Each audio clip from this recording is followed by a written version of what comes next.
এক ইহুদি কিশোর বিষ্ণু ইসলামের খেদমত করতে, ইহুদি ছেলে আমার নবীর খেদমত করতো, তারা ছিল নবীর প্রতিবেশী। তো অনেক দিন হয় ইহুদি ছেলেটা আসে না। বিশ্বনবী খোঁজ দিলেন, ঘটনা কি? একটা ইহুদি ছেলে না আমার খেদমতে আসতো, ছেলেটা কই? খোঁজ নিয়ে জানলেন ছেলেটা অসুস্থ। বিষ্ণু ইসলাম ওই ইহুদির বাড়িতে চলে গেলেন ওই ছেলেটাকে দেখা করার জন্য, ভিজিট করার জন্য। সুবহানাল্লাহ পড়বেন না? গেলেন, যে দেখে ইহুদি ছেলেটা মুমূর্ষ, জান যায় যায় ভাব, বিছানায় পড়ে আছে, তার বাবা দাঁড়ানো। বিশ্বনবী তার মাথার পাশে বসলেন, মাথায় হাত বুলিয়ে দিলেন, আর ছেলেটাকে বললেন, আসলিম, হে ইহুদি ছেলে, আসলিম, ইসলাম ধর্ম গ্রহণ করো। তো ছোট্ট ছেলে ভাবে আমরা ইহুদি, এখন ইসলাম ধর্ম গ্রহণ করলে আব্বা যদি বকা দেয়। ফানাযারা ইলা ওয়াজহি আবি, ছেলেটা তার বাবার চেহারার দিকে তাকালো, দেখে আব্বা কি কয়। আব্বা যদি বলে তাইলে ইসলাম ধর্ম গ্রহণ করব। ইহুদি ছেলেটা তার বাবার দিকে যখন তাকালো, ওর বাবা বলে, আতি আবুল কাসিম, আবুল কাসিম যা বলে তাই করো। আবুল কাসিম হচ্ছে বিষ্ণু ইসলামের একটা কুনিয়াত, উপনাম। আমার রাসূলের বড় ছেলের নাম ছিল কাসেম। যেমন দেখবেন আমাদের এলাকায় কারো ছেলের বড় ছেলের নাম যদি হয় আব্দুল্লাহ, এরা আব্দুল্লাহর বাপ বলে ডাকে। কারো বড় মেয়ের নাম যদি হয় ফাতেমা, এরা কি ডাকে? ফাতেমার বাপ বলে না? তো বিষ্ণু ইসলামের বড় ছেলের নাম ছিল কাসেম। ইহুদি বাবা বলল, আতি আবুল কাসেম, আবুল কাসেম যা বলে তাই শোনো, মানে মোহাম্মদ যা বলে তাই শোনো। এই কথা শুনে ছেলে সাহস পাইছে, ছেলে আবার পড়তে আরম্ভ করলো, আশহাদু আল্লাহ ইলাহা ইল্লাল্লাহ ও আশহাদু আন্না মুহাম্মাদার রাসূলুল্লাহ, পড়েন আল্লাহু আকবার। বিশ্বনবীর আহ্বান শুনে ওই আহ্বানে সাড়া দিয়ে ইহুদি ছেলে শাহাদা পড়ে মুসলমান হয়ে গেল। তার হৃদয়টারে ইমানের নূর দিয়ে আলোকিত করে দিল কে? এবার রাসূল সাল্লাল্লাহু আলাইহি ওয়াসাল্লাম বের হয়ে আসলেন ঘর থেকে, আর পড়লেন, আলহামদুলিল্লাহিল্লাযী আনকাযাহু মিনান নার, প্রশংসা সে আল্লাহর, যে আল্লাহ জাহান্নামে চলে যাচ্ছিল প্রায় এমন একটা লোককে মুহূর্তের মধ্যে কালেমায়ে শাহাদাতের বদৌলতে জান্নাতি বানায় দিলেন। আওয়াজ করে পড়েন সুবহানাল্লাহ। বিষ্ণু ইসলামের স্ত্রীর নাম ছিল আয়েশা রাদিয়াল্লাহু তাআলা আনহা, আবু বকর রাদিয়াল্লাহু তাআলা আনহুর মেয়ে। আবু বকর রাদিয়াল্লাহু তাআলা আনহুর আরেক মেয়ের নাম হচ্ছে আসমা। দুজনই আবু বকর রাদিয়াল্লাহু তাআলা আনহুর মেয়ে। আসমা আর আয়েশা দুজন বোন, এক মায়ের না, বাবা এক মা দুইজন। আয়েশা রাদিয়াল্লাহু তাআলা আনহার মায়ের নাম উম্মে রুমান, আর আসমা রাদিয়াল্লাহু তাআলা আনহার মায়ের নাম কুতাইলা বিনতে আব্দুল উজ্জা। আবু বকর রাদিয়াল্লাহু তাআলা আনহু 4টা বিয়ে করেছিলেন। তো একই ঘটনা ঘটেছে এই ফ্যামিলিতে। আসমা ইসলাম ধর্ম গ্রহণ করে মুসলিমা, কিন্তু তার মা কোতাইলা মুশরিকা। আই রিপিট, বোঝার জন্য আমি আবারও বলি, আসমা রাদিয়াল্লাহু তাআলা আনহা মুসলিমা, আর আসমার মা কোতাইলা মুশরিকা। তার মানে মেয়ে মুসলিম, মা অমুসলিম, ভেজাল আছে না নাই? কিন্তু কোতাইলা আর ধৈর্য ধারণ করতে পারে না। নার ছেড়া ধন, কলিজার টুকরা ধন, কলিজার টুকরা সন্তান আসমারে দেখতে বড্ড মন চায়। সাইয়েদনা আসমা রাদিয়াল্লাহু তাআলা আনহা মক্কা থেকে হিজরত করে মদিনায় চলে গেলেন হুদাইবিয়ার পর। যখন মক্কা মদিনার ট্রাফিক স্বাভাবিক হলো, মক্কার লোক মদিনায় যায়, মদিনার লোক মক্কায় আসে। কোচাইলা কলিজার টুকরা সন্তান আসমারে দেখার জন্য কিছু উপহার নিয়ে বিশাল মরুপথ পাড়ি দিয়ে মক্কা থেকে মদিনায় যায়। সুবহানাল্লাহ বলেন। এখন মা আসছে মেয়ের সাথে দেখা করতে, মেয়ে তো আর দেখা দেয় না। মেয়ে ভাবছে আমার মা তো মুশরিকা, অপবিত্রা, তার সাথে কি দেখা দেয়া যাবে? বিশ্বনবীর দরবারে চলে গেলেন। সুবহানাল্লাহ বলেন। কি সৌভাগ্যবান ছিল তারা, মাসলা জানার দরকার হলেই নবীর দরবারে চলে যেত। ঘরে বউয়ের সাথে ঝগড়া হলে নবীর দরবারে চলে যেত।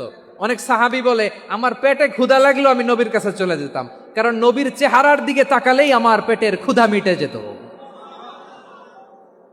সাইয়েদনা আসমা রাদিয়াল্লাহু তাআলা আনহা বিশ্বনবীর কাছে চলে গেলেন, যে বললেন, ইয়া রাসূলুল্লাহ, হে ইয়া হাবিবাল্লাহ, ইন্না উম্মি কাদিমাতুন ইলাইয়া ওয়া হিয়া রাগিবা। আমার মা মক্কা থেকে অনেক দূর মরুর পথ পাড়ি দিয়ে উপহার সামগ্রী নিয়ে মদিনায় আমার সাথে দেখা করতে এসেছে গো নবী। আমার জানতে বড্ড ইচ্ছে হয় আমি আমার মুশরিকা মায়ের সাথে একটু দেখা করতে পারবো কিনা। আফা আসিলুহা, আগে যেমনি আমি আমার মায়ের সাথে ভালো আচরণ করতাম, যেমনি আমি আমার মায়ের সাথে সদাচরণ করতাম গো নবী, এখন আমি মুসলিমা, মা মুশরিকা, এখনো কি আগের মতো সদাচরণ করতে পারবো নাকি? বিশ্বনবী বললেন, নাম সিলিহা, হ্যাঁ রে আসমা, অবশ্যই অবশ্যই, আগে ঠিক যেমন তুমি তোমার মায়ের সাথে ভালো আচরণ করতে, এখনো তেমনি আগের মতো ভালো আচরণ করবা।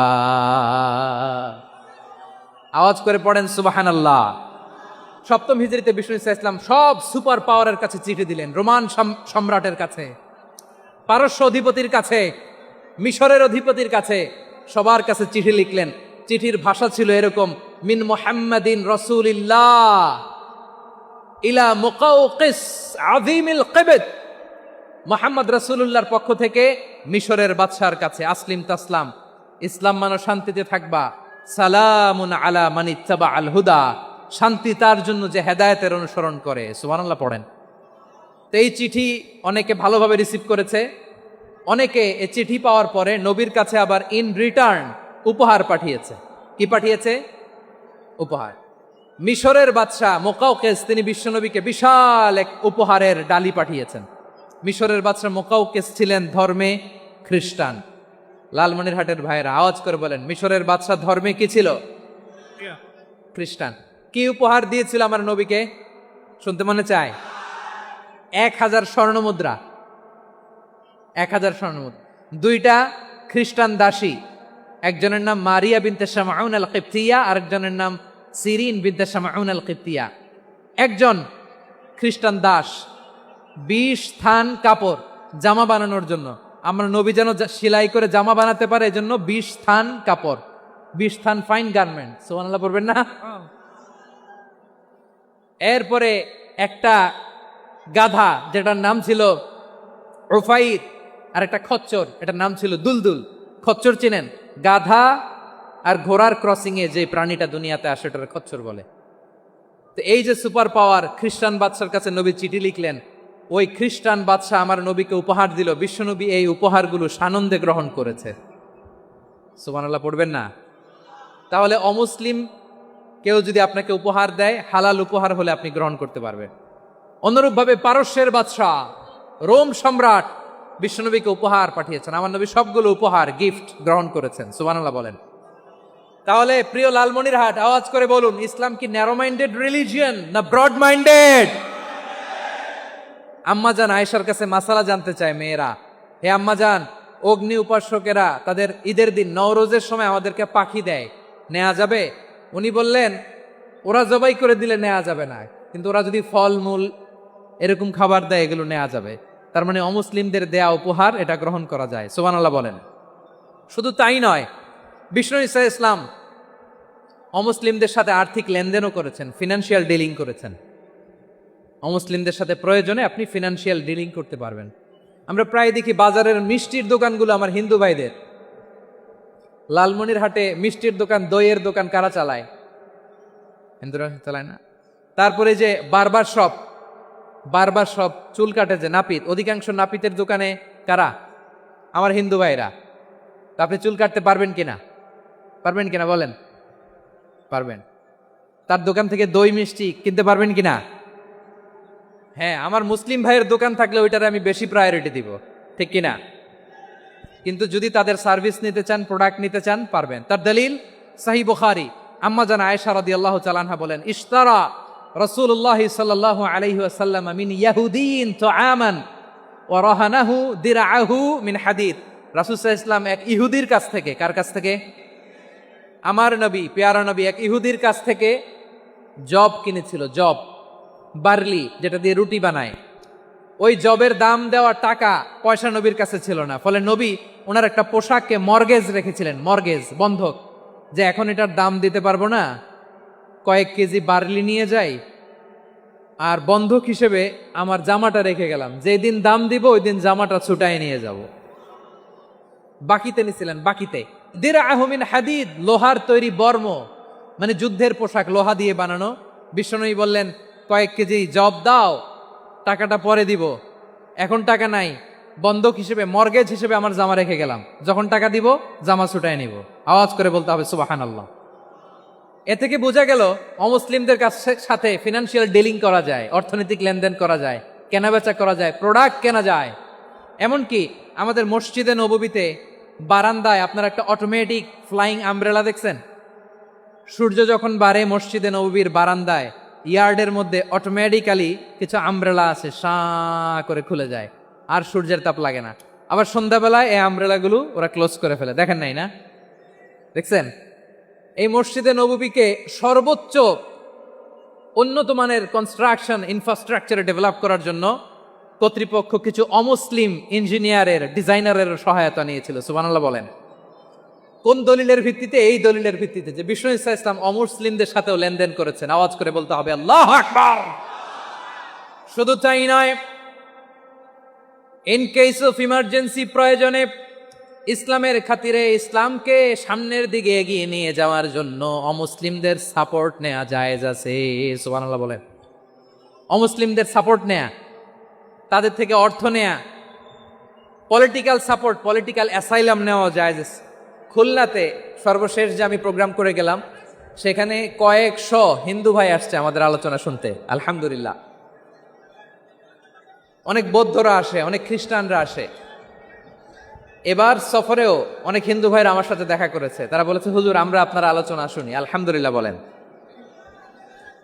So it's our responsibility to present hour religion to our non Muslim brothers and sisters. আদতে বাংলাদেশের ইতিহাস বলে আমাদের দেশে কোনো দাঙ্গা নাই, আছে? লালমনিরহাটের ভাইয়ের আওয়াজ করে বলেন, আমাদের দেশে হিন্দু মুসলিম দাঙ্গা আছে? আমরা ভাই ভাই, আওয়াজ করে বলুন তো, আমরা কি ভাই ভাই? কিন্তু কিছু দুষ্ট লোক আছে, তারা আমাদের সম্পর্কের মধ্যে ফাটল ধরাতে চায়, ঠিক কিনা বলেন? মাঝে মাঝে ঝগড়া লাগাতে চায়। দেখবেন পত্রপত্রিকায় দেখা যায় বিভিন্ন ধর্মীয় উপাসনালয়গুলোতে হামলা চালানো হয়। এগুলো রাজনৈতিক উদ্দেশ্য প্রণোদিত, এগুলোর সাথে ইসলামের কোনো সম্পর্ক নাই। এজন্য এই দুর্বৃত্তদের ব্যাপারে আমাদের সাবধান থাকতে হবে। আমরা সবসময় যেমনি ঐক্যবদ্ধ, ইউনাইটেড, আমরা যদি এরকম ইউনাইটেড থাকি, এই সমস্ত দুর্বৃত্তদের কালো হাত ভেঙে দিতে আমাদের 1 ঘন্টাও লাগবে না। চিল্লায় বলো ঠিক কিনা? আমরা সংঘবদ্ধ থাকবো। এই যে আমাদের পিসফুল কো এক্সিস্টেন্স, শান্তিপূর্ণ সহাবস্থান।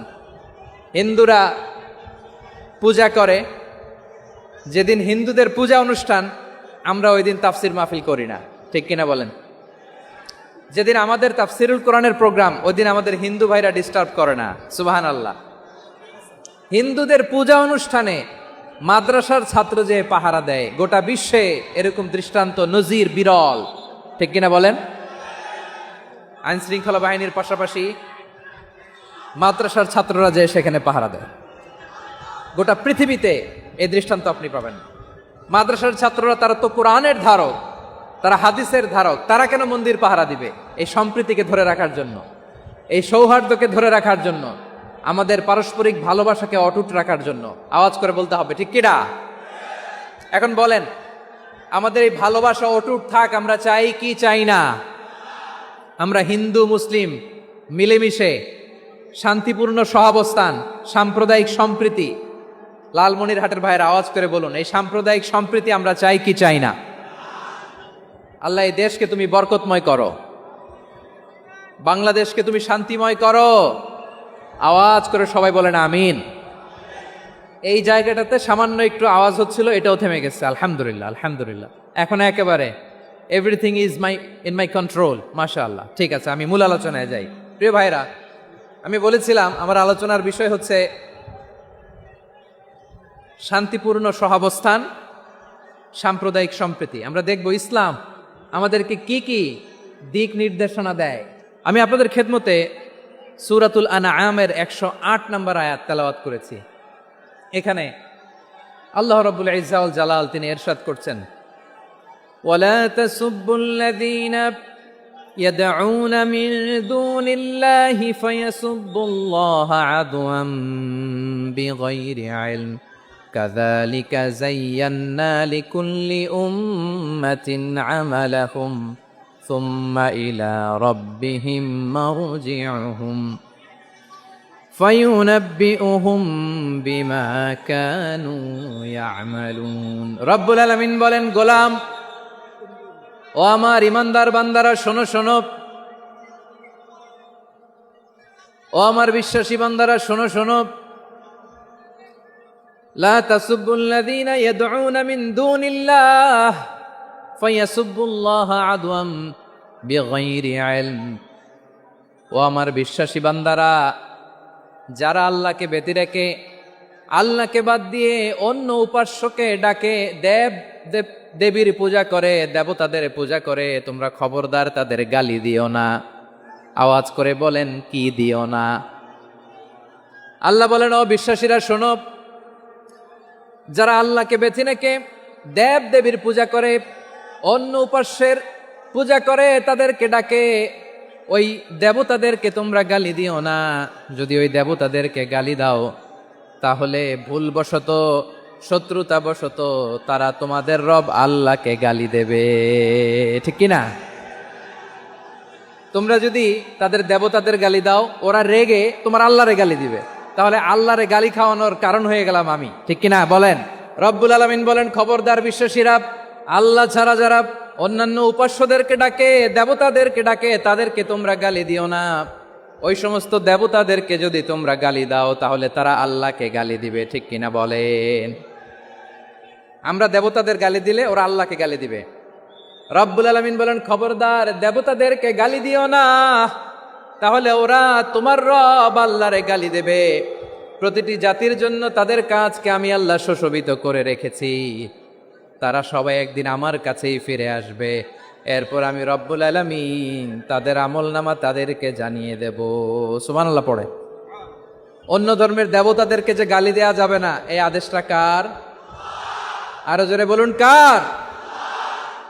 গালি দিবেন কোন দেবতাকে? দিবেন? যদি দেন, তাহলে ওরা আল্লাহরে গালি দিবে। তাহলে আল্লাহরে গালি খাওয়াইলো কে? আপনি। ঠিক কিনা বলেন? আমি আল্লাহকে গালি খাওয়ানোর কারণ হলাম। কারণ আমি যদি গালি না দিতাম, ওরা আমার রবকে গালি দিত না। আওয়াজ করে বলেন, ঠিক কিনা? তাহলে প্রিয় ভাইয়েরা, ইসলাম আমাদেরকে শিখায়, সূরাতুল আনআমের 108 নম্বর আয়াত থেকে আমরা বুঝলাম, কোনো ধর্মকে ছোট করা যাবে না। অন্য ধর্মকে ছোট করা মানে ইসলামকে ছোট করা। অন্য ধর্মের দেবতাকে গালি দেওয়া মানে আল্লাহকে গালি খাওয়ানো। আওয়াজ করে বলেন, ঠিক কিনা? খবরদার, এটা করা যাবে না। আর অন্য ধর্মের দেবতাকে যদি আপনি গালি দেন, ওরা ইসলাম থেকে দূরে সরে যাবে। যাও ইসলামের প্রতি আকৃষ্ট হয়েছিল, আর কোনোদিন ইসলামের ধারে কাছে আসবে না। আওয়াজ করে বলেন, ঠিক কিনা? এজন্য কখনো কোনোদিন অন্য ধর্মের দেবতাদেরকে গালি দেয়া যাবে না। অন্য ধর্মের কোনো দেবতাদেরকে আমরা গালি দিব না, গালি দিব না। বরং ইসলামের beauty, the beauty of Islam, ইসলামের সৌন্দর্যকে আমরা তুলে ধরব। আমরা যদি বিশ্বনবী সাল্লাল্লাহু আলাইহি ওয়াসাল্লামের জীবনের দিকে তাকাই, তাহলে আমি দেখব বিষ্ণু ইসলাম মক্কাতে কিংবা মদিনাতে অন্য ধর্মের লোকদের সাথে খুব পিসফুলি লাইফ লিড করেছেন। হোক মুশরিক, হোক খ্রিস্টান, হোক ইহুদি, বিশ্বনবী সবার সাথে মিলেমিশে ছিলেন। আলহামদুলিল্লাহ বলেন। ইসলাম হচ্ছে পিসফুল রিলিজিয়ান। অন্য ধর্মের প্রতি সহনশীলতার সবক ইসলাম আমাদেরকে দেয়। কিন্তু প্রতিটি মুসলিমের এটা মনে রাখতে হবে, আল্লাহর কাছে পছন্দনীয়, গ্রহণযোগ্য ধর্ম, জীবনাদর্শ একটি, সেটা হচ্ছে ইসলাম। আওয়াজ করে বলেন, সেটা কি? লালমনিরহাটের ভাইয়েরা আওয়াজ করে বলুন, আল্লাহর কাছে মনোনীত ধর্ম একটি, সেটা কি? এজন্য রব্বুল আলামিন বলেন, ইন্নাদ-দীনা ইনদাল্লাহিল ইসলাম, আল্লাহর কাছে মনোনীত, গ্রহণযোগ্য, অ্যাকসেপ্টেড ধর্ম, মতাদর্শ একটা, সেটা হলো ইসলাম। ইসলাম ছাড়া অন্য কোনো ধর্ম যদি কেউ তালাশ করে, তার ওই ধর্ম আল্লাহ গ্রহণ করবে না। ওমাই ইয়াবতাগি গায়রাল ইসলামি দীনান ফালাই ইউকবালা মিন ওয়া হুয়া ফিল আখিরাতি মিনাল খাসিরিন। Whoever seek anything except Islam, that won't be accepted from him, and he will be loser in the day of judgment. কিয়ামতের দিন ইসলাম ছাড়া কেউ যদি অন্য কোনো ধর্ম তালাশ করেছে দুনিয়াতে, তার এই মতাদর্শ গ্রহণ করা হবে না। and he will be loser, সে হবে লুজার, ক্ষতিগ্রস্ত, হাই হাই কোম্পানির ম্যানেজার। ওর আমও শেষ, সালাও শেষ। আওয়াজ করে বলেন, ঠিক কি না? এজন্য ইসলাম পেয়ে আমরা খুশি না বেজার? প্রত্যেক নামাজ শেষে আমরা আল্লাহরে বলি, আল্লাহ রাদিতু বিল্লাহি রাব্বা ওয়া বিল ইসলামি দীনা ওয়া বি মুহাম্মাদিন নাবিয়ান ওয়া রাসূলা। ও আল্লাহ, তোমারে রব হিসেবে পেয়ে আমরা খুশি, ও আল্লাহ, ইসলামকে ধর্ম হিসেবে পেয়ে আমরা খুশি, বিশ্বনবীকে আমাদের রাসূল পেয়ে আমরা খুশি। ঠিক কিনা বলেন? ইসলাম ছাড়া অন্য কোনো ধর্ম আমরা গ্রহণ করব না। ঠিক কিনা বলেন? আল্লাহর কাছে অ্যাকসেপ্টেড রিলিজিয়ান একটা, সেটা ইসলাম। তো বিশ্বনবী সাল্লাল্লাহু আলাইহি ওয়াসাল্লাম মক্কাতে কিংবা মদিনাতে খুব পিসফুলি এক্সিস্ট করেছেন, যে কোনো ধর্মের সাথে মিলেমিশে চলেছেন। তার প্রমাণ আমরা যদি রাসূল সাল্লাল্লাহু আলাইহি ওয়াসাল্লামের বায়োগ্রাফির দিকে তাকাই, তাহলে দেখব তিনি মুশরিকদের সাথে পিস ট্রিটি করেছেন, শান্তি চুক্তি, পিস ট্রিটি, পিস এগ্রিমেন্ট। আপনারা হুদাইবিয়ার সন্ধির নাম শুনেছেন? আমার লালমনিরহাটের কলিজার টুকরা ভাইয়েরা, হুদাইবিয়ার সন্ধির নাম আপনারা শোনেন নাই? ষষ্ঠ হিজরিতে বিষ্ণু ঈসা ইসলাম মুশরিকদের সাথে এই ট্রিটি করেছেন, চুক্তি। কাদের সাথে? মুশরিকদের সাথে।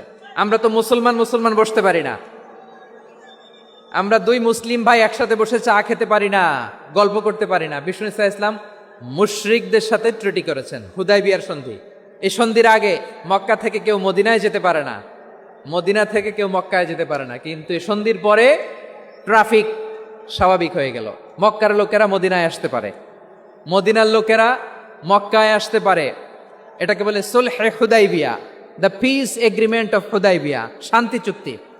আমরা পৃথিবীতে এখন অনেক শান্তি চুক্তির নাম শুনি, এগুলো সব the piece treaty of Hudaibiya থেকে কপি করা। আল্লাহু আকবার। তাহলে বিশ্বনবী সাল্লাল্লাহু আলাইহি সাল্লাম তিনি যে শান্তিপূর্ণ সহাবস্থানে বিশ্বাসী ছিলেন, মুসলমানেরা যে অন্য ধর্মের প্রতি সহনশীল, তার প্রমাণ হচ্ছে এই পিস ট্রিটি। শুধু তাই নয়, মাইকের সাউন্ডটা একটু বাড়াই দিতে হবে, খুব দুর্বল, একটু মজবুত করতে হবে, আর একটু ক্লিন করতে হবে, আর সবগুলা জায়গায় সাউন্ড যাচ্ছে কিনা একটু ক্রস চেক করতে হবে। হ্যাঁ, পাবেন দিচ্ছে mike operator, he is trying his level best, দিচ্ছে। মাইক অপারেটর যিনি আছেন, প্রতিটি জায়গায় প্রতিটি সাউন্ড বক্সে যেন আওয়াজ পাওয়া যায়, একটু ক্রস চেক করেন, সাউন্ডটাকে একটু স্ট্রং করে দেন। হ্যাঁ, ঠিক আছে, মাশাআল্লাহ। এদিকে তাকান, এদিকে। মক্কার পার্ট গেল, পিস এগ্রিমেন্ট করলেন, শান্তি চুক্তি। বিষ্ণু ঈসা ইসলাম মদিনায় যে কি করলেন? মদিনায় যে বিষ্ণু ঈসা ইসলাম মদিনা চার্টার করলেন, মদিনা সনদ, সাহিফাতুল মদিনা, এটার বলে মদিনা চার্টার।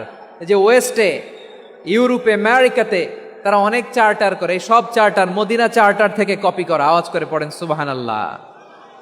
বিষ্ণু ঈসা ইসলাম মদিনায় গেলেন, মদিনাতে মুসলিম, মুশরিক, ইয়াহুদি, এই তিন ধর্মের লোক মিলে সব স্টেক হোল্ডার যারা আছে সবাইকে নিয়ে বিষ্ণু ঈসা ইসলাম মদিনা চার্টার করলেন, মদিনা সনদ, পড়েন সুবহানাল্লাহ। শুধু তাই নয়, মক্কাতে বিশ্বনবী পিস এগ্রিমেন্ট করলেন, শান্তি চুক্তি মুশরিকদের সাথে। মদিনাতে যে বিশ্বনবী মদিনা চার্টার করলেন, মদিনা সনদ করলেন ইহুদিদের সাথে। আবার মদিনাতে বিশ্বনবী ইহুদিদের সাথে পিস ডায়ালগ করলেন, ইন্টারফেথ ডায়ালগ করলেন, আন্তধর্মীয় সংলাপ করলেন। যেই সংলাপের মূল ভিত্তি ছিল তাওহীদ। মূল ভিত্তি ছিল কি? তাওহীদ। বিশ্বনবী ইহুদিদেরকে ডাকলেন, আহ্বান করলেন, কুল ইয়া আহলাল কিতাবি তাআলাউ ইলা কালিমাতিন সাওয়াইম বাইনানা ওয়া বাইনাকুম আল্লা না'বুদা ইল্লাল্লাহ ওয়া লা নুশরিকা বিহি শাইআন ওয়া লা ইয়াত্তাখিযা বা'দুনা বা'দান আরবাবাম মিন দুনিল্লাহ فإن تولوا فقولوا اشهدوا بأننا مسلمون। সুবহানাল্লাহ পড়েন। বিশ্বনবী মদিনার ইহুদিদের ডেকে বললেন, ও ইহুদিরা, শোনো শোনো, আসো এমন একটা আদর্শের প্রশ্নে আমরা একত্রিত হই, যে আদর্শের প্রচার তোমাদের নবীরাও করেছে, আমিও করি, যে আদর্শের কথা তোমাদের পবিত্র ধর্মগ্রন্থগুলোতে আছে, আমার কোরআনেও আছে, সেটা হলো তাওহীদ।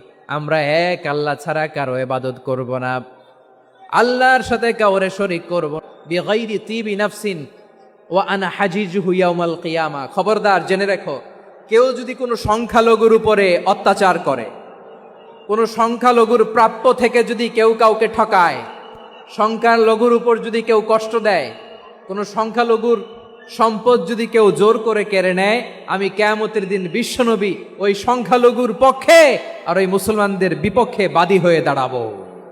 সুবহানাল্লাহ বলতে পারলেন না? আল্লাহু আকবার। আপনি নামাজি, আপনি মুসল্লি, আপনি হাজী সাহেব, তাহাজ্জুদ পড়তে পড়তে কপালে দাগ ফেলে দিছেন, আপনার প্রতিবেশী হিন্দু, ভাবছেন আমার তো পাওয়ার আছে, ওর জমিটা দখল করি। বিশ্বনবী বলেন কিয়ামতের দিন ওই হিন্দুর পক্ষে তোর বিরুদ্ধে আমি বাদী হয়ে দাঁড়াবো। পৃথিবীর কোন ধর্মে এরকম স্টেটমেন্ট পাবেন? পাবেন? আপনি ভাবছেন আপনি নামাজ পড়লে হাজী সাহেব কপালে দাগ ফেলায় দিলে আপনি সেলসেলায় জান্নাতে চলে যাবেন না? খবরদার। বিশ্বনবী বলেন কোন সংখ্যালঘুর উপর যদি কেউ আক্রমণ করে, তার প্রাপ্য তাকে না দিয়ে যদি তাকে ঠকায়, তার উপর জুলুম করে, তার সম্পদ যদি কেড়ে নেয়, আমি নবী, তুমি মুসলিম হইতে পারো, মুসল্লি হইতে পারো, তার পক্ষে তোমার বিপক্ষে আল্লাহর দরবারে বাদী হয়ে দাঁড়াবো। আচ্ছা লালমনিরহাটের ভাইরা, কথা বুঝতে পারলে আওয়াজ করে উত্তর দেন। বিশ্বনবী যদি কারো বিপক্ষে দাঁড়ায় কিয়ামতের দিন, আই রিপিট, আমি আবারও বলছি, বিশ্বনবী যদি কিয়ামতের দিন কারো বিপক্ষে দাঁড়ায়, ও তো সেলসেলায়া জান্নাতি, তাই না? জান্নাতি না? যে নবীর সুপারিশ ছাড়া জান্নাতের গেটও দেখা যাবে না, ওই নবী যদি বলে তোর বিপক্ষে আমি বাদী হয়ে দাঁড়াবো, ওই জান্নাতে আর ঢোকার কোনো সুযোগ আমাদের থাকবে? এখানেই শেষ না আমার প্রিয় লালমনিরহাটের ভাইয়েরা, এখানেই শেষ নয়। বিশ্বনবী বলেন মান কাতালা মুআহাদান, বুখারীর বর্ণনা, মান কাতালা মুআহাদান লাম ইয়ারাহ রাইহাতাল জান্নাহ। কেউ যদি, কোনো মুসলিম যদি অন্যায়ভাবে কোনো সংখ্যালঘুকে হত্যা করে, কোনো হিন্দুকে হত্যা করে, কোনো বৌদ্ধরে হত্যা করে, অন্যায়ভাবে কোনো মুসলিম যদি কোনো সংখ্যালঘুরে হত্যা করে, জান্নাতে যাওয়া তো দূরের কথা, ওই মুসলিম জান্নাতের ঘ্রাণও পাবে না। সেই বুখারীর বর্ণনা, মান কাতালা মুআহাদান লাম ইয়ারাহ রাইহাতাল জান্নাহ ওয়া ইন্না রিহাহা লা ইউজাদু মিন মাসিরাতি 40 আমা। যে জান্নাতের ঘ্রাণ 40 বছর দূরের রাস্তা থেকেই পাওয়া যায়। সুবহানাল্লাহ পড়েন। প্রিয় ভাইরা, এখান থেকে জান্নাতে পৌঁছতে লাগবে 40 বছর। এত দূর, কত বছর? সবাই বলেন কত বছর? এখান থেকে জান্নাতে পৌঁছতে লাগবে 40 বছর। এত দূরে থাকতেই জান্নাতের ঘ্রাণ আপনার নাকে এসে ধাক্কা মারবে। বিশ্বনবী বলেন যে ব্যক্তি কোনো সংখ্যালঘুকে হত্যা করে, জান্নাতের ঘ্রাণ তো পাবেই, জান্নাতে তো ঢুকতে পারবেই না, জান্নাতের ঘ্রাণও তার নাকে লাগবে না। পড়েন নাউযুবিল্লাহ। তাহলে সংখ্যালঘুদের ব্যাপারে ইসলামে অধিকার দেয়া আছে না নাই? লালমনিরহাটের ভাইয়ের আওয়াজ করে বলেন, আমার সংখ্যালঘু হিন্দু ভাইদের রাইটস, অধিকার আমাদের ইসলামে প্রোটেক্টেড আছে না নাই? এখানেই শেষ না। বিষ্ণু ইসলাম আপনার অমুসলিম প্রতিবেশীর সাথে ভালো আচরণ করতে বলেছে। আমাদের হয় না এটা মুসলিম পাড়া, ওটা বৌদ্ধ পাড়া, হয় না? অনেক সময় হয় না এটা আমাদের মুসলিম পাড়া, ওইটা হিন্দু পাড়া, এরকম আছে না নাই? লালমনিরহাটে নাই না? আছে? হিন্দু যদি আপনার প্রতিবেশী হয় কি করবেন? ওরে কষ্ট দিবেন নাকি? কেন? ও তো হিন্দু, ও তো আমার আল্লাহরে ডাকে না, ওরে কষ্ট দিলে যায় যাবে না? খবরদার। বিষ্ণু ইসলাম বলেন মান কানা ইউমিনু বিল্লাহ ওয়াল ইয়াউমিল আখির ফালিউকরিম জারাহ।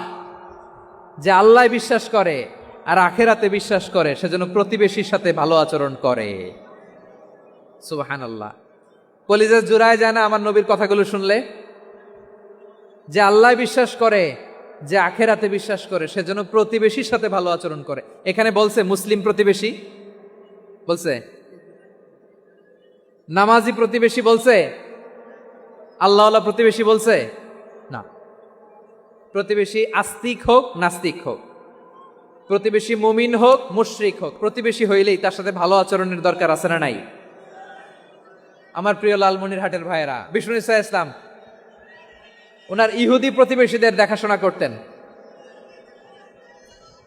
আওয়াজ না শোনা যাক, আমারও তো দেখা যায়, আমারও তো দেখা যায়। তাকায় থাকেন, তাকায় থাকলে সওয়াব হবে। কোরআনের কথা যেখান থেকে হয় এদিকে তাকায় থাকলেই বরকত। তাকায় থাকেন। জি জি, মাইক, আমি তার মাইক ঠিক করতে আসি না এদিকে, এই মাইক ঠিক করব, ওই মাইক ঠিক করব, ওদিকে পাইলট বলবে হুজুর চলে আসেন। জি বসুন, বসুন, মাশাআল্লাহ। হ্যাঁ খুব শান্ত, ঠিক আছে। পুলিশ ভাইরা না খেয়ে দিনরাত আপনারা যাতে সুশৃঙ্খল একটা প্রোগ্রাম উপহার পান এটাই চেষ্টা করতেছে, আপনাদেরকে কষ্ট দিতে আসে নাই, একটু একটু সহযোগিতা করেন। জি মাশাআল্লাহ, হ্যাঁ ঠিক আছে। আমার প্রিয় ভাইরা, প্রতিবেশী আস্তিক হোক নাস্তিক হোক, মুসলিম হোক হিন্দু হোক, তার সাথে ভালো আচরণ করতে হবে। বিষ্ণু ঈসা ইসলাম ওনার ইহুদি প্রতিবেশীর বাসায় যেতেন। কোন প্রতিবেশী? ইহুদি। আওয়াজ করে বলেন, কোন প্রতিবেশী? ইহুদি। এক ইহুদি কিশোর বিষ্ণু ঈসা ইসলামের খেদমত করতে, ইহুদি ছেলে আমার নবীর খেদমত করতো, তারা ছিল নবীর প্রতিবেশী। তো অনেক দিন হয় ইহুদি ছেলেটা আসে না। বিষ্ণুনবী খোঁজ দিলেন, ঘটনা কি? একটা ইহুদি ছেলে না আমার খেদমতে আসতো, ছেলেটা কই? খোঁজ নিয়ে জানলেন ছেলেটা অসুস্থ। বিষ্ণু ঈসা ইসলাম ওই ইহুদির বাড়িতে চলে গেলেন ওই ছেলেটাকে দেখা করার জন্য, ভিজিট করার জন্য।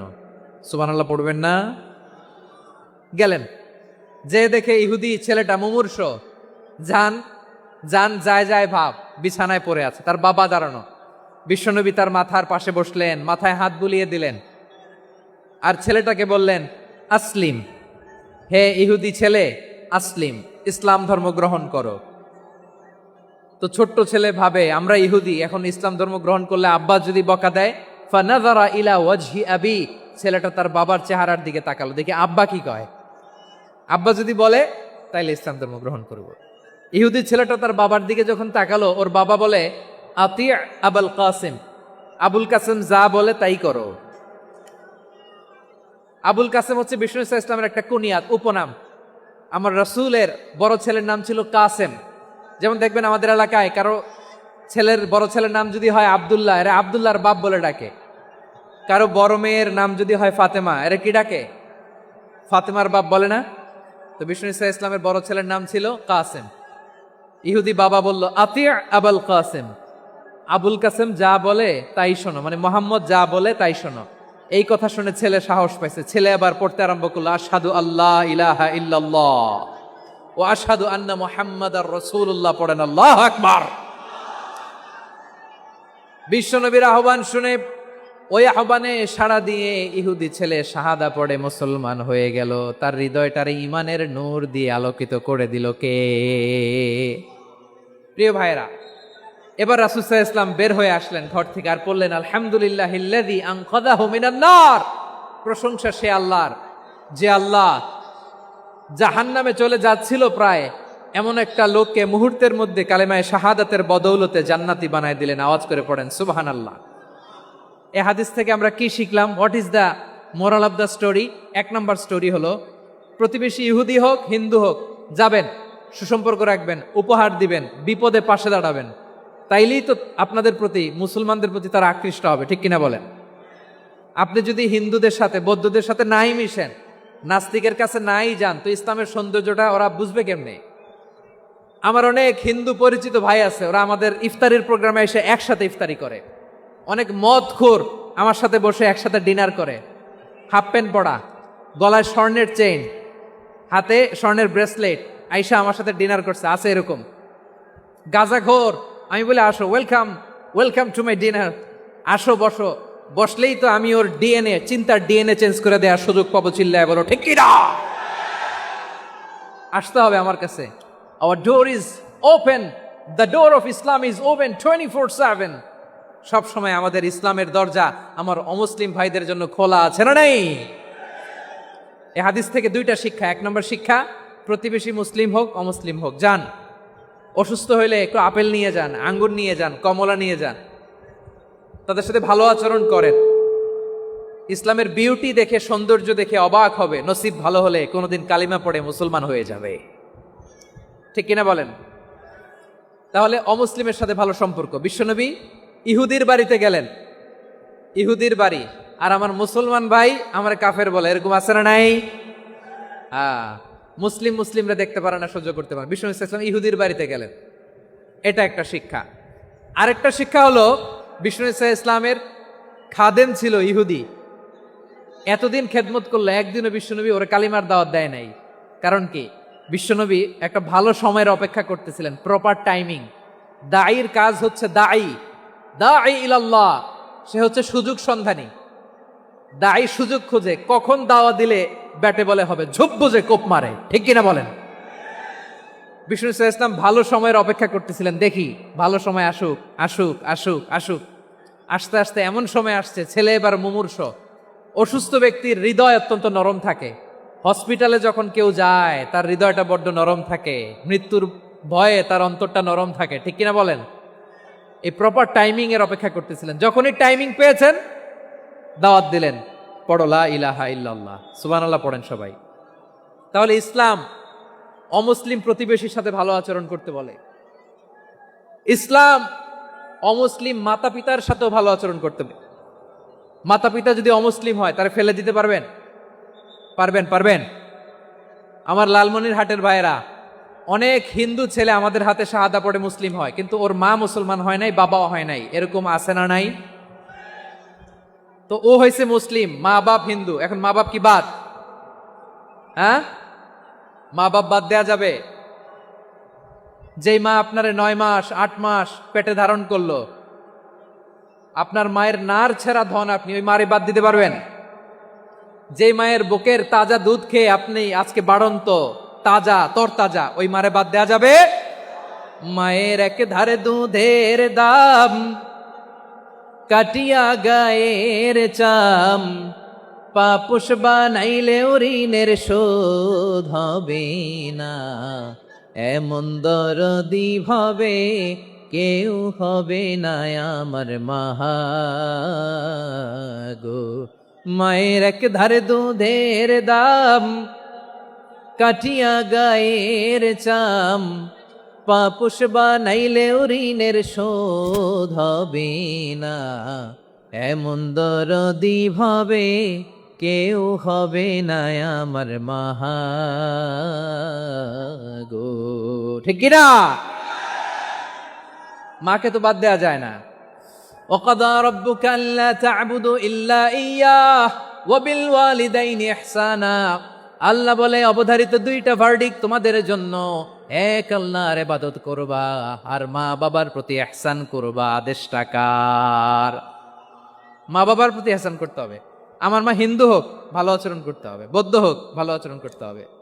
আমার যে সমস্ত হিন্দু ভাইয়েরা মুসলিম হয়েছ, তোমাদের মা বাবা এখনো মুসলমান হয় নাই, তাদের সাথে ভালো আচরণ করতে হবে। আপনাদের খেদমত নিজে করতে হবে অথবা খেদমতের ব্যবস্থা করাই দিতে হবে। মান্থলি যে খরচ লাগে এটা দিতে হবে। আরে তুমি এখন মুসলিম, তোমার মা বাবা হিন্দু, এখনই তো সুযোগ ইসলামের সৌন্দর্য দেখানোর। এখন মা বাবা যদি দেখে আরে এটা হিন্দু থাকতে তো বদমাইশ ছিল, বেয়াদব ছিল, কি এমন ধর্ম সে গ্রহণ করলো যেটা গ্রহণের সাথে সাথে সে পাল্টে গেল? কি এমন ধর্ম সে গ্রহণ করেছে যেটা তার জীবনকে আলোকিত করে দিয়েছে? নসিব ভালো হইলে তারাও কালিমা পড়ে মুসলমান হয়ে যাবে। বিষ্ণু ইসলামের স্ত্রীর নাম ছিল আয়েশা রাদিয়াল্লাহু তাআলা আনহা, আবু বকর রাদিয়াল্লাহু তাআলা আনহুর মেয়ে। আবু বকর রাদিয়াল্লাহু তাআলা আনহুর আরেক মেয়ের নাম হচ্ছে আসমা। কি নাম? দুজনই আবু বকর রাদিয়াল্লাহু তাআলা আনহুর মেয়ে, আসমা আর আয়েশা। নাম দুইটা কেমন লাগে? আসমা নামটা কেমন লাগে? আয়েশা নামটা কেমন লাগে? সবার ভালো লাগে নাই? নাম দুটো আপনাদের ভালো লাগে? লালমনির হাটে অনাগত যদি কন্যা সন্তান হয়, যদি মনে চায় আসমা রেখে দিতে পারবেন, যদি মনে চায় আয়েশা রেখে দিয়েন। দেশে বিদেশে এয়ারপোর্টে রাস্তাঘাটে শুধু বলে হুজুর একটা নাম দেন, আমার ছেলের একটা নাম দেন, মেয়ের একটা নাম দেন। তো আমার মনে আছে যশোরের 8 দিনের মাহফিলে আমি একটা দুইটা নাম দিয়েছিলাম। আজকে লালমনির হাটের এই প্রোগ্রামে কন্যা সন্তান যদি হয় 2টা নাম দিলাম, আসমা কিংবা আয়েশা। ইনশাআল্লাহ পড়েন। দুজন বোন, এক মায়ের না, বাবা এক মা দুইজন। আয়েশা রাদিয়াল্লাহু তাআলা আনহার মায়ের নাম উম্মে রুমান, আর আসমা রাদিয়াল্লাহু তাআলা আনহার মায়ের নাম কুতাইলা বিনতে আব্দুল উজ্জা। আবু বকর রাদিয়াল্লাহু তাআলা আনহু 4টা বিয়ে করেছিলেন। তো একই ঘটনা ঘটেছে এই ফ্যামিলিতে। আসমা ইসলাম ধর্ম গ্রহণ করে মুসলিমা, কিন্তু তার মা কুতাইলা মুশরিকা। আই রিপিট, বোঝার জন্য আমি আবারও বলি, আসমা রাদিয়াল্লাহু তাআলা আনহা মুসলিমা, আর আসমার মা কুতাইলা, আওয়াজ করে বুঝে থাকলে বলেন, আসমার মা মুশরিকা। তার মানে মেয়ে মুসলিম, মা অমুসলিম। ভেজাল আছে না নাই? কিন্তু কুতাইলা আর ধৈর্য ধারণ করতে পারে না। নার ছেড়া ধন, কলিজার টুকরা ধন, কলিজার টুকরা সন্তান আসমারে দেখতে বড্ড মন চায়। সাইয়েদনা আসমা রাদিয়াল্লাহু তাআলা আনহা মক্কা থেকে হিজরত করে মদিনায় চলে গেলেন। হুদাইবিয়ার পর যখন মক্কা মদিনার ট্রাফিক স্বাভাবিক হলো, মক্কার লোক মদিনায় যায়, মদিনার লোক মক্কায় আসে। কোচাইলা কলিজার টুকরা সন্তান আসমারে দেখার জন্য কিছু উপহার নিয়ে বিশাল মরু পথ পাড়ি দিয়ে মক্কা থেকে মদিনায় যায়। সুবহানাল্লাহ বলেন। এখন মা আসছে মেয়ের সাথে দেখা করতে, মেয়ে তো আর দেখা দেয় না। মেয়ে ভাবছে আমার মা তো মুশরিকা, অপবিত্রা, তার সাথে কি দেখা দেয়া যাবে? বিশ্বনবীর দরবারে চলে গেলেন। সুবহানাল্লাহ বলেন। কি সৌভাগ্যবান ছিল তারা, মাসলা জানার দরকার হলেই নবীর দরবারে চলে যেত। ঘরে বউয়ের সাথে ঝগড়া হলে নবীর দরবারে চলে যেত। অনেক সাহাবী বলে আমার পেটে ক্ষুধা লাগলো আমি নবীর কাছে চলে যেতাম, কারণ নবীর চেহারার দিকে তাকালেই আমার পেটের ক্ষুধা মিটে যেত। সাইয়েদনা আসমা রাদিয়াল্লাহু তাআলা আনহা বিশ্বনবীর কাছে চলে গেলেন, যে বললেন ইয়া রাসূলুল্লাহ, হে ইয়া হাবিবাল্লাহ, ইন্না উম্মি কাদিমাতুন ইলাইয়া ওয়া হিয়া রাগিবা। আমার মা মক্কা থেকে অনেক দূর মরুর পথ পাড়ি দিয়ে উপহার সামগ্রী নিয়ে মদিনায় আমার সাথে দেখা করতে এসেছে গো নবী। আমার জানতে বড্ড ইচ্ছে হয় আমি আমার মুশরিকা মায়ের সাথে একটু দেখা করতে পারবো কিনা। আফা আসিলুহা, আগে যেমনি আমি আমার মায়ের সাথে ভালো আচরণ করতাম, যেমনি আমি আমার মায়ের সাথে সদাচরণ করতাম গো নবী, এখন আমি মুসলিমা, মা মুশরিকা, এখনো কি আগের মতো সদাচরণ করতে পারবো নাকি? বিশ্বনবী বললেন নাম সিলিহা, হ্যাঁ রে আসমা, অবশ্যই অবশ্যই, আগে ঠিক যেমন তুমি তোমার মায়ের সাথে ভালো আচরণ করতে, এখনো তেমনি আগের মতো ভালো আচরণ করবা। আওয়াজ করে পড়েন সুবহানাল্লাহ। কি ইসলাম আমরা পেয়েছি! কত ব্রড মাইন্ডেড আমাদের ইসলাম, কত ওপেন মাইন্ডেড ইসলাম, কত ওপেন আপ করতে পারে, চিন্তা করতে পারেন। বিষ্ণু বললেন হ্যাঁ অবশ্যই, নাম সুলিহা, আগে যেমনি ভালো আচরণ করছো আসমা, এখন ওইরকমই করো, পারলে আরো বাড়ায় করো। সুবহানাল্লাহ বলেন। তাহলে আমার যে হিন্দু ভাইয়েরা, হিন্দু বোনেরা, ইমানের বদৌলতে দৌলতে আপনি ধন্য হয়েছেন, আপনার আম্মা আব্বা এখনো মুসলমান হয় নাই, তাদের জন্য দোয়া করেন, তাদের জন্য দোয়া করেন, আল্লাহ যেন তাদেরকেও ইমানের দৌলত দান করে। আমরা সবাই পড়ি আমিন, আরো জোরে পড়েন আমিন। এখন বলেন ইসলাম কি ন্যারো মাইন্ডেড রিলিজিয়ান না ব্রড মাইন্ডেড? লালমনিরহাটের যুবক ভাইরা আওয়াজ করো, ইসলাম কি ন্যারো মাইন্ডেড না ব্রড মাইন্ডেড? কতটা ব্রড মাইন্ডেড দেখেন। বিশ্বনবী সাল্লাল্লাহু আলাইহি সাল্লাম অমুসলিমরা যদি নবীকে উপহার দিত, ওই উপহারও বিশ্বনবী গ্রহণ করতেন। সুবহানাল্লাহ পড়েন। আপনার অমুসলিম বন্ধু যদি উপহার দেয় সেটাও আপনি নিতে পারবেন, যেটা নেওয়া জায়েজ। কিন্তু আপনার বন্ধু যদি আপনার মদের বোতল দেয়, নিতে পারবেন? হ্যাঁ, মদের বোতল দিলে পারবেন না। আপনার বন্ধু যদি আপনার পর্ক দেয়, পর্ক, শুকরের গোশত মিশ্রিত কোনো খাবার, ওটা নিতে পারবেন না। হালাল যে কোনো জিনিস নিতে পারবেন। বিশ্বনবী সাল্লাল্লাহু আলাইহি ওয়াসাল্লাম অমুসলিমদের দেয়া হাদিয়া গ্রহণ করতেন। কেমন নবী ছিলেন, আমার নবীরে চিনে নেন, আমার নবীর অ্যাটিটিউড জেনে নেন। বিশ্বনবী সাল্লাল্লাহু আলাইহি ওয়াসাল্লাম যখন কোনো জনপদে যেতেন, 3টা অপশন নিয়ে যেতেন। প্রিয় ভাইয়ের আওয়াজ করে বলতে হবে, কোন জনপদে গেলে আমার নবীর অপশন থাকতো কয়টা? আমার মতো 3 আঙ্গুল উঁচু করে দেখান আর বলুন, আমার নবী কোন জনপদে গেলে কয়টা অপশন নিয়ে যেতেন? 1 নাম্বার অপশন আসলিম তাসলাম। নতুন এলাকায় গেলে বলতেন আসলিম তাসলাম, ইসলাম ধর্ম গ্রহণ করো, শান্তিতে থাকবা, আমার ভাই হয়ে যাবা, আমরা ভাই ভাই, ইসলাম মানো, আমরা ভাই ভাই। অপশন নাম্বার কত? 1। যদি বলে না ইসলাম মানবো না, ওকে, অপশন নাম্বার 2, মুসলিম হওয়ার দরকার নাই, লা ইকরাহা ফিদ্দিন, ইসলামে কোনো বাড়াবাড়ি নাই। খ্রিস্টান আছো থাকো, বৌদ্ধ আছো থাকো, ইহুদি থাকতে চাও থাকো, কিন্তু আমরা যেহেতু রিজিওনাল সুপার পাওয়ার, আমাদের আন্ডারে থাকো, ট্যাক্স দিয়া থাকো, এটার বলে জিজিয়া। আলেম যারা আছেন বুঝবেন, এটার আরবিতে কি বলে? জিজিয়া। You pay us the tax, we will give you the security. তোমরা ট্যাক্স দিবা, আমরা সিকিউরিটি দিব, আমাদের আওতায় থাকবা, কেউ তোমাদেরকে আক্রমণ করতে পারবে না, আমরা নিরাপত্তা দিব। সুবহানাল্লাহ বলেন। এটা অপশন নাম্বার কত? আচ্ছা বুঝে থাকলে বলেন 1 নাম্বার অপশন কি ছিল? ইসলাম। ইসলাম মানো শান্তিতে থাকবা, ভাই ভাই, আমরা ভাই ভাই। অপশন নাম্বার 2, ট্যাক্স দাও, আমরা নিরাপত্তা দিব, মুসলিম হওয়া লাগবে না। এখন 1 নাম্বারও মানে না, 2 নাম্বারও মানে না, মুসলিম হব না, ভালো খ্রিস্টান থাকো, ট্যাক্স দাও, আমরা সিকিউরিটি দিব না, এইটাও মানি না। বিষ্ণু বলেন তাহলে তলোয়ার আমাদের আর তোমাদের মাঝে ফায়সালা করবে, মুসলিমও হব না, ট্যাক্স দিবা, নিরাপত্তা দিব, আমরা সুপার পাওয়ার, আমাদের আন্ডারে থাকবে, এইটাও না। তাহলে তোমাদেরকে তো আমরা বিশ্বাস করতে পারি না, কখন না কখন বিশ্বাসঘাতকতা করো, কার সাথে মিলে হাত মিলাও, তলোয়ার আমাদের মাঝে ফায়সালা করবে। তখন তিনি জেহাদের সশস্ত্র সংগ্রামের ঘোষণা দিতেন। সুবহানাল্লাহ পড়েন। দেখেন পশ্চিমারা জেহাদকে এইভাবে চিত্রায়িত করে না, ওরা জেহাদ বলতে বুঝায় তলোয়ার, হাত কাটো, গলা কাটো না। জেহাদ সশস্ত্র সংগ্রাম 3 নম্বরে। অধিকাংশ ক্ষেত্রেই বিশ্বনবীর সুন্দর আচরণ দেখে, আরে আমার নবীর যে নুরানি চেহারা, অনেকে তো কেবল সিরেফ চেহারাটা দেখেই কালিমা পড়ে মুসলমান হয়ে গিয়েছে।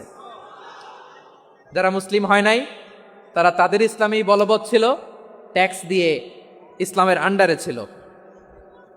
যারা এটাও মানে নাই ওইটাও মানে নাই, তাদের বিরুদ্ধে জেহাদ। বিষ্ণু ইসলাম 7ম হিজরিতে যখন খায়বার বিজয়ের পরে ইসলাম রিজিওনাল সুপার পাওয়ার হিসেবে আত্মপ্রকাশ করলো, বিশ্বনবী চিঠি লিখলেন অন্যান্য সুপার পাওয়ারের কাছে, রাষ্ট্রীয় চিঠি লেখে এক রাষ্ট্রপ্রধান আরেক রাষ্ট্রপ্রধানের কাছে, ঠিক কিনা বলেন? জানেন না আপনারা? এই যে 24-এর ছাত্র নাগরিক অভ্যুত্থানে, এই অভ্যুত্থান যখন শুরু হয়, আমি তখন সাউথ আফ্রিকাতে, একটা স্ট্যাটাস দিয়েছিলাম, কোটা নয় গোটা দেশ সংস্কার করা লাগবে। শুধু বাংলাদেশ নয়, সারা বিশ্বের বাংলা ভাষাভাষী লোকেরা এই আন্দোলনের সাথে সমর্থন তারা করেছে, এটাকে সাপোর্ট করেছে, তারা সমর্থন দিয়েছে। আমাদের ইউনাইটেড আরব আমিরাতের বাংলাদেশি ভাইয়েরা, তারা সেখানে রাস্তায় নেমে এসেছিল, জানেন? ওইখানে ডেমনস্ট্রেশন করা যায় না, সেখানকার সরকার তাদেরকে যাবজ্জীবন দিয়েছিল। তখন আমাদের এই যে প্রধান উপদেষ্টা ডক্টর মোহাম্মদ ইউনূস সরাসরি G2G বলে, এটারে G2G, government to government, G2G, উনি চিঠি লিখলেন যে তাদেরকে, ইউর হাইনেস, হে সম্মানিত আমির, আপনি আমার এই চিঠির কারণে আমার সম্মানে এই 53 জন বাংলাদেশিকে মাফ করে দেন। এই চিঠির বদৌলতে বেকসুর খালাস পেয়ে গিয়েছিল আমাদের ভাইরা। জানেন না এই ঘটনা আপনারা? তাহলে গভর্নমেন্ট টু গভর্নমেন্ট চিঠি দেওয়া হয়। 7ম হিজরিতে বিষ্ণু ইসলাম সব সুপার পাওয়ারের কাছে চিঠি দিলেন, রোমান সম্রাটের কাছে, পারস্য অধিপতির কাছে, মিশরের অধিপতির কাছে, সবার কাছে চিঠি লিখলেন। চিঠির ভাষা ছিল এরকম, মিন মুহাম্মাদিন রাসূলিল্লাহ ইলা মুকাওকিস আযীমিল কিবত, মুহাম্মদ রাসূলুল্লাহর পক্ষ থেকে মিশরের বাদশার কাছে, আসলিম তাসলাম, ইসলাম মানো শান্তিতে থাকবা, সালামুন আলা মান ইত্তাবা আল হুদা, শান্তি তার জন্য যে হেদায়েতের অনুসরণ করে। সুবহানাল্লাহ পড়েন। তো এই চিঠি অনেকে ভালোভাবে রিসিভ করেছে, অনেকে এই চিঠি পাওয়ার পরে নবীর কাছে আবার ইন রিটার্ন উপহার পাঠিয়েছে। কি পাঠিয়েছে? উপহার। মিশরের বাদশাহ মুকাওকিস, তিনি বিশ্বনবীকে বিশাল এক উপহারের ডালি পাঠিয়েছেন। মিশরের বাদশাহ মুকাওকিস ছিলেন ধর্মে খ্রিস্টান। লালমনিরহাটের ভাইয়েরা আওয়াজ করে বলেন, মিশরের বাদশাহ ধর্মে কি ছিল? খ্রিস্টান। কি উপহার দিয়েছিল আমার নবীকে? শুনতে মনে চায়? আওয়াজ নাই লালমনিরহাটের গলায়, শুনতে মনে চায়? 1000 স্বর্ণ মুদ্রা, 1000 স্বর্ণ মুদ্রা। 2টা খ্রিস্টান দাসী, একজনের নাম মারিয়া বিনতে শামাউন আল কিবতিয়া, আরেকজনের নাম সিরিন বিনতে শামাউন আল কিবতিয়া। একজন খ্রিস্টান দাস 20 থান কাপড় জামা বানানোর জন্য, আমরা নবী যেন সেলাই করে জামা বানাতে পারে, এজন্য 20 থান কাপড়, 20 থান ফাইন গার্মেন্ট। সুবহানাল্লাহ পড়বেন না? এরপরে একটা গাধা, যেটার নাম ছিল উফাইর, আর একটা খচ্চর, এটার নাম ছিল দুলদুল। খচ্চর চিনেন? গাধা আর ঘোড়ার ক্রসিং এ যে প্রাণীটা দুনিয়াতে আসে, এটার খচ্চর বলে। তো এই যে সুপার পাওয়ার খ্রিস্টান বাদশার কাছে নবী চিঠি লিখলেন, ওই খ্রিস্টান বাদশাহ আমার নবীকে উপহার দিল। বিশ্বনবী এই উপহারগুলো সানন্দে গ্রহণ করেছে। সুবহানাল্লাহ পড়বেন না? তাহলে অমুসলিম কেউ যদি আপনাকে উপহার দেয়, হালাল উপহার হলে আপনি গ্রহণ করতে পারবেন। অনুরূপভাবে পারস্যের বাদশাহ, রোম সম্রাট বিশ্বনবীকে উপহার পাঠিয়েছেন, আমার নবী সবগুলো উপহার গিফট গ্রহণ করেছেন। সুবহানাল্লাহ বলেন। তাহলে প্রিয় লালমনিরহাট, আওয়াজ করে বলুন, ইসলাম কি ন্যারো মাইন্ডেড রিলিজিয়ন না ব্রড মাইন্ডেড?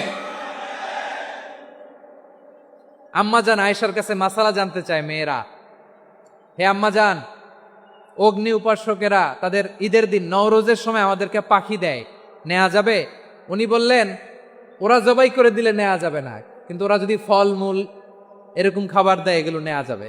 তার মানে অমুসলিমদের দেয়া উপহার এটা গ্রহণ করা যায়। সুবহানাল্লাহ বলেন। শুধু তাই নয়, বিষ্ণু ঈসা ইসলাম অমুসলিমদের সাথে আর্থিক লেনদেনও করেছেন, ফিনান্সিয়াল ডিলিং করেছেন। অমুসলিমদের সাথে প্রয়োজনে আপনি ফিনান্সিয়াল ডিলিং করতে পারবেন। আমরা প্রায় দেখি বাজারের মিষ্টির দোকানগুলো আমার হিন্দু ভাইদের। লালমনিরহাটে মিষ্টির দোকান, দইয়ের দোকান কারা চালায়? হিন্দুরা চালায় না। তারপরে যে বারবার শপ, চুল কাটে যে নাপিত, অধিকাংশ নাপিতের দোকানে কারা? আমার হিন্দু ভাইরা। আপনি চুল কাটতে পারবেন কিনা বলেন? পারবেন। তার দোকান থেকে দই মিষ্টি কিনতে পারবেন কিনা? হ্যাঁ, আমার মুসলিম ভাইয়ের দোকান থাকলে ওইটারে আমি বেশি প্রায়োরিটি দিব, ঠিক কিনা? কিন্তু যদি তাদের সার্ভিস নিতে চান, প্রোডাক্ট নিতে চান, পারবেন। তার দলিল সহিহ বুখারী, আম্মা জান আয়েশা রাদিয়াল্লাহু তাআলা আনহা বলেন, ইশতারা রাসূলুল্লাহ সাল্লাল্লাহু আলাইহি ওয়াসাল্লাম মিন ইয়াহুদিয়িন তুআমান ওয়া রাহানাহু দিরআহু মিন হাদিদ। রাসূল সাল্লাল্লাহু আলাইহি ওয়াসাল্লাম এক ইহুদির কাছ থেকে, কার কাছ থেকে? সবাই বলে নাই, কার কাছ থেকে? আমার নবী, পেয়ারা নবী এক ইহুদির কাছ থেকে জব কিনেছিল, জব, বার্লি, যেটা দিয়ে রুটি বানায়। ওই জবের দাম দেওয়ার টাকা পয়সা নবীর কাছে ছিল না, ফলে নবী ওনার একটা পোশাককে মর্গেজ রেখেছিলেন, মর্গেজ, বন্ধক, যে এখন এটার দাম দিতে পারবো না, কয়েক কেজি বার্লি নিয়ে যাই আর বন্ধক হিসেবে আমার জামাটা রেখে গেলাম, যেদিন দাম দিব ওই দিন জামাটা ছুটায় নিয়ে যাব। সুবহানাল্লাহ পড়বেন না? বাকিতে নিছিলেন, বাকিতে। দিরআহু মিন হাদিদ, লোহার তৈরি বর্ম, মানে যুদ্ধের পোশাক, লোহা দিয়ে বানানো। বিশ্বনবী বললেন, কয়েক কেজি জব দাও, টাকাটা পরে দিব, এখন টাকা নাই, বন্ধক হিসেবে, মর্গেজ হিসেবে আমার জামা রেখে গেলাম, যখন টাকা দিব জামা ছুটায় নিব। আওয়াজ করে বলতে হবে সুবহানাল্লাহ। এ থেকে বোঝা গেল অমুসলিমদের সাথে ফিনান্সিয়াল ডিলিং করা যায়, অর্থনৈতিক লেনদেন করা যায়, কেনাবেচা করা যায়, প্রোডাক্ট কেনা যায়। এমনকি আমাদের মসজিদে নববীতে বারান্দায় আপনার একটা অটোমেটিক ফ্লাইং আমব্রেলা দেখছেন? সূর্য যখন বাড়ে মসজিদে নববীর বারান্দায় ইয়ার্ডের মধ্যে অটোমেটিক্যালি কিছু আমব্রেলা আছে, সাঁ করে খুলে যায়, আর সূর্যের তাপ লাগে না। আবার সন্ধ্যাবেলায় এই আমব্রেলাগুলো ওরা ক্লোজ করে ফেলে, দেখেন নাই না? দেখছেন? এই মসজিদে নববীকে সর্বোচ্চ উন্নত মানের কনস্ট্রাকশন ইনফ্রাস্ট্রাকচারে ডেভেলপ করার জন্য কর্তৃপক্ষ কিছু অমুসলিম ইঞ্জিনিয়ারের, ডিজাইনারের সহায়তা নিয়েছিল। সুবহানাল্লাহ বলেন। কোন দলিলের ভিত্তিতে? এই দলিলের ভিত্তিতে যে বিষ্ণু ঈসা ইসলাম অমুসলিমদের সাথেও লেনদেন করেছেন। আওয়াজ করে বলতে হবে আল্লাহু আকবার। শুধু তাই নয়, ইন কেস অফ ইমার্জেন্সি, প্রয়োজনে ইসলামের খাতিরে, ইসলামকে সামনের দিকে এগিয়ে নিয়ে যাওয়ার জন্য অমুসলিমদের সাপোর্ট নেওয়া জায়েজ আছে। সুবহানাল্লাহ বলেন। অমুসলিমদের সাপোর্ট নেয়া, তাদের থেকে অর্থ নেয়া, পলিটিক্যাল সাপোর্ট, পলিটিক্যাল অ্যাসাইলাম নেওয়া জায়েজ আছে। আমার ভাইয়েরা, বিশ্বনবীর বয়স তখন প্রায় 51 বছর। কত বছর? বিশ্বনবীর সবচেয়ে কাছের মানুষ খাদিজা রাদিয়াল্লাহু তাআলা আনহা ইন্তেকাল করেছেন। বিশ্বনবী বড্ড কষ্ট পেলেন, হৃদয়টা ভেঙে খান খান। যিনি ঘরের ভেতরে বিশ্বনবীকে সান্ত্বনা দিতেন, ভালোবাসা দিতেন, বাইরে গেলে কুরাইশরা বকাঝকা করে, অত্যাচার করে, কিন্তু আম্মাজান খাদিজা রাদিয়াল্লাহু তাআলা আনহা ঘরটারে এমন শান্তির নীড় বানায় রেখেছেন, এই ঘরের ভিতরে ঢুকলে বিশ্বনবীর কলিজাটা ঠান্ডা হয়ে যেত। এজন্য রব্বুল আলামিন বলেন, খাদিজা, ও আমার বান্দি খাদিজা, জান্নাতে এমন স্পেশাল একটা ঘর আমি তোমার জন্য রেডি করে রেখেছি। ওই ঘরের মধ্যে কোনো আওয়াজ নাই, ওই ঘরের মধ্যে কোনো নয়েজ নাই, ওই ঘরে কোনো বিশৃঙ্খলা নাই। কারণ মক্কার জমিনে আমার নবী কুরাইশদের বিশৃঙ্খলা, নয়েজ আর ঝামেলাগুলোকে উপেক্ষা করে যখন তোমার ঘরের ভিতরে ঢুকতো, ঘরটারে তুমি শান্তির নীড়, ঠান্ডা, নীরব, নিস্তব্ধ, নিঝুম আর শান্তির নীড় বানিয়ে রেখেছো। এজন্য জান্নাতে স্পেশাল একটা শান্তির নীড় আমি তোমারে উপহার দেব। ওই প্রিয়তমা স্ত্রী খাদিজা ইন্তেকাল করলেন। বিশ্বনবীর হৃদয় ভেঙে খান খান। আবার ওনার চাচা আবু তালেব ইন্তেকাল করলেন, যিনি পলিটিক্যাল শেল্টার দিতেন নবীকে। কে দিতেন? আবু তালেবের ভয়ে, বিশ্বনবীর এই চাচার ভয়ে কোনো মুশরিক নবীর গায়ে হাত দেওয়ার সাহস পায় নাই। এখন স্ত্রীও নাই, চাচাও নাই, নবীকে আশ্রয় দেওয়ার কেউ নাই, নবীর চারদিকে অন্ধকার। নবী এখন কই যাবেন? আমার পেয়ারা নবী নতুন স্টেশন খুঁজতেছেন, নতুন দাওয়াতি প্ল্যাটফর্ম খুঁজতেছেন। তিনি যায়েদ বিন হারেসা রাদিয়াল্লাহু তাআলা আনহুকে নিয়ে মক্কার পাশের একটা নেইবরিং সিটি তায়েফে চলে গেলেন। কোথায় চলে গেলেন? লালমনিরহাটের ভাইয়ের আওয়াজ করে বলেন, কোথায় গেলেন? তায়েফে চলে গেলেন দিনের দাওয়াত দেওয়ার জন্য। কি দেওয়ার জন্য? নাকি জমি কিনতে গেছিলেন? জমি কিনতে, দুনিয়ার যশ খ্যাতির জন্য, নিজের কোনো লাভের জন্য? তায়েফবাসীদেরকে জাহান্নামের আগুন থেকে বাঁচানোর জন্য। আওয়াজ করে বলতে হবে, ঠিক কি না? বিশ্বনবী বিশাল মরুপথ, পাহাড়ি পথ পাড়ি দিয়ে তায়েফের মরুজমিনে গেলেন কোরআনের দাওয়াত নিয়ে, ইমানের দাওয়াত নিয়ে। কিন্তু তায়েফের লোকেরা বিশ্বনবীর দাওয়াতকে শুধু প্রত্যাখ্যান করেই থামে নাই, তারা বিশ্বনবীর সাথে অত্যন্ত খারাপ আচরণ করেছে। বিশ্বনবীকে শারীরিকভাবে হেনস্থা করেছে, আমার নবীকে শারীরিকভাবে অত্যাচার করেছে, আমার পেয়ারা নবীর গায়ে পাথর মেরেছে, বিশ্বনবীর গা বেয়ে ঝরঝর করে রক্ত ঝরেছে, নবী জামিনের মধ্যে লুটিয়ে পড়েছেন, আবার মেরেছে, আবার নবী হাঁটতে শুরু করলেন, পেছন থেকে আবার মেরেছে, আবার নবী রক্তাক্ত হয়ে জামিনের মধ্যে লুটিয়ে পড়লেন, আবার মেরেছে। বিশ্বনবীর মতো এত সুশ্রী মানব, বিশ্বনবীর মতো এত শুভ্র মানব, বিশ্বনবীর মতো এমন চমৎকার দেহাবয়ব দিয়ে রব্বুল আলামিন কাউকে বানান নাই। এরকম চমৎকার মানুষটাকে তারা তায়েফের ওই জমিনে রক্তাক্ত করেছে। বিশ্বনবী দুনিয়ার কোনো স্বার্থের জন্য সেখানে যান নাই, নিজের কোনো লাভের জন্য, প্রাপ্তির জন্য যান নাই, তায়েফবাসীদের জাহান্নামের আগুন থেকে বাঁচাতে গিয়েছেন। ঠিক কিনা বলেন? খে না খে দিন প্রচারের কাজে নিজেকে দিয়েছ বিলিয়ে, তায়েফের কাফিরেরা চিনল না সে আলো, দুষ্ট ছেলেদের পিছু দিল লেলিয়ে, পাথরের আঘাতে ক্ষত বিক্ষত হয়ে সারা শরীর থেকে রক্ত ঝরে।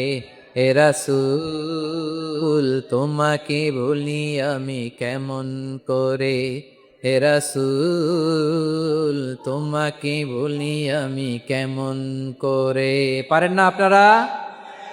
ধরুন আমার সাথে, হাজার ব্যথা বেদনার পরে ফিরে আসনি তুমি আপন ঘরে, দিনের আলো তুমি ছড়িয়ে দিতে, চলে গেলে মদিনায় মক্কা ছেড়ে। হে রাসূল তোমাকে ভুলি আমি কেমন করে, হে রাসূল তোমাকে ভুলি আমি কেমন করে। ঠিক কিনা বলেন? প্রিয় ভাইরা, তায়েফের ছেলেরা নবীকে রক্তাক্ত করলো। আমার নবী কই যাবে? কই যাবে? মক্কায় জায়গা নাই, তায়েফে জায়গা নাই। তায়েফ থেকে ভারাক্রান্ত মন নিয়ে আমার নবী মক্কায় ফিরে আসলেন। বিশ্ব নবী মক্কায় ঢুকতে পারেন না। মক্কার মরুভূমির দিকে তাকিয়ে, উপত্যকার দিকে তাকিয়ে বিশ্বনবী ধা ধা করে কাঁদেন, ঝরঝর করে নবীর চেহারা মুবারক থেকে চোখের পানিগুলো বেয়ে বেয়ে পড়ে। আমার জন্মস্থান, আমার শৈশব, কৈশোর, যৌবন কেটেছে এই মক্কায়, আমার এলাকায় আমি ঢুকতে পারি না। বিশ্বনবী মক্কার অনতি দূরে দাঁড়িয়ে জায়েদকে পাঠালেন, জায়েদ যাও দেখো কেউ আমাকে সাপোর্ট করার মতো আছে কিনা, যাও অমুকের কাছে যাও। জায়েদ গেলেন, তারাও প্রত্যাখ্যান করে ফিরিয়ে দেয়। বিশ্বনবী বললেন যাও অমুক লোকের কাছে যাও, তিনিও প্রত্যাখ্যান করে ফিরিয়ে দিলেন। কেউ বিশ্বনবীকে আশ্রয় দিতে রাজি হয় না। নিজ জন্মভূমিতে বিতাড়িত বিশ্বনবী, সর্বশেষ বিশ্বনবী বললেন যাও মুতঈম ইবনে আদির ঘরে যাও। মুতঈম ইবনে আদি মুশরিক, তার কাছে যাও। গেলেন, মুতঈম ইবনে আদি রাজি হয়ে গেল। সুবহানাল্লাহ বলেন। দেখেন, অনেক বিপদের সময়ও আমি নিজে সাক্ষী, সামাজিকভাবে, রাজনৈতিকভাবে কত ঝঞ্ঝা, কত ষড়যন্ত্র, কত কনস্পাইরেসি পাড়ি দিয়ে আমাদেরকে সামনে এগিয়ে যেতে হয়। এই শত্রুদের ভেতরেও একজনকে দাঁড় করিয়ে দেয় যে আল্লাহর কোরআনের জন্য রেডি হয়ে যায়। পড়েন সুবহানাল্লাহ। মুতঈম ইবনে আদি, আল্লাহ তার মনকে নরম করে দিলেন। মুতঈম বলে, মোহাম্মদ আমি তোমাকে আশ্রয় দিব। তার দুই ছেলেকে পাঠালেন, যাও খোলা তলোয়ার নিয়ে, স্কট দিয়ে, গার্ড অফ অনার দিয়ে মোহাম্মদকে মক্কায় ঢুকাও, আর বলো আমি আমান দেব। আমান কি দিব? আমান মানে সিকিউরিটি, নিরাপত্তা। সিকিউরিটি ছাড়া, আমান দেওয়া ছাড়া কেউ থাকতে পারতো না মক্কায়। দুই ছেলে বিষ্ণু ঈসা ইসলামকে নিয়ে আসলো। নবী কাবার চারদিকে তাওয়াফ করলেন, নামাজ পড়লেন। আবু জাহেল, উতবা, শাইবা, ওয়ালিদ ইবনে মুগীরা সবাই দেখে, কেউ কিছু করতে পারে না। কারণ মুতঈম ইবনে আদি ঘোষণা দিয়েছেন, আমি মোহাম্মদকে আমান দিয়েছি, মোহাম্মদের গায়ে যেন কেউ স্পর্শ না করে। আওয়াজ করে পড়েন সুবহানাল্লাহ। নবীর এই বিপদকালে মুহূর্তে মুতঈমের হৃদয়টারে নরম করে দিল কে? আচ্ছা, লালমনিরহাটের ভাইয়েরা বলেন, এই মুতঈম কি মুসলিম ছিল না মুশরিক? সবাই বলতে হবে, মুসলিম না মুশরিক? তাহলে মুশরিকের কাছ থেকে নবী পলিটিক্যাল অ্যাসাইলাম, আধুনিক রাষ্ট্রবিজ্ঞানের ভাষায় পলিটিক্যাল অ্যাসাইলাম, যেটাকে বলে রাজনৈতিক আশ্রয়, উনার আমান বা নিরাপত্তার এই ঘোষণায় তিনি মক্কায় ঢুকলেন। যতদিন নিরাপত্তা ছিল ছিলেন। মুতঈম যখন মারা গেল, বিষ্ণু ঈসা ইসলাম হিজরত করে মদিনায় চলে গেলেন। সুবহানাল্লাহ। কিন্তু মুতঈম যে বিশ্বনবীর উপকার করছে, এটা বিশ্বনবী ভুলে নাই। আমাদের অনেকে আছে, উপকার করার পরে আর খেয়াল থাকে না, খাওয়ার পরে গলা দিয়ে নামলে আর খেয়াল থাকে না। এরকম আছে না নাই? আমার নবী ভুলে নাই। বদরের প্রান্তরে 70 জন কাফেরকে যখন বন্দী করে বিশ্বনবীর সামনে হাঁটু গেড়ে দাঁড় করানো হলো, বসানো হলো, 70 জন কাফের। কয়জন? বিশ্বনবী তাদের দিকে তাকিয়ে বললেন, সহিহ বুখারীর বর্ণনা, লাউ কানাল মুতঈম ইবনে আদি হাইয়ান সুম্মা কাল্লামানি হাউলা ইন্নাতনা লা তারাকতুহুম লাহু।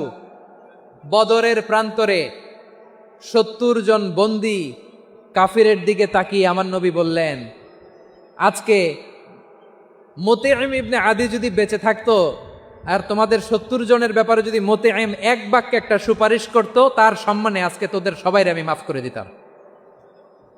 সুবহানাল্লাহ। নাই ওই যে চিল্লাচিল্লি যে কথা বোঝে নাই, কোন জিনিস মিস করছে ওরা নিজেরাও বোঝে নাই। বিশ্বনবী মুতঈমের এই সাহায্যের কথা বলে নাই। 70 জন মুশরিক হাঁটু গেড়ে বসা, নবী চাইলে এখনই এক্সিকিউশন অর্ডার দিতে পারে।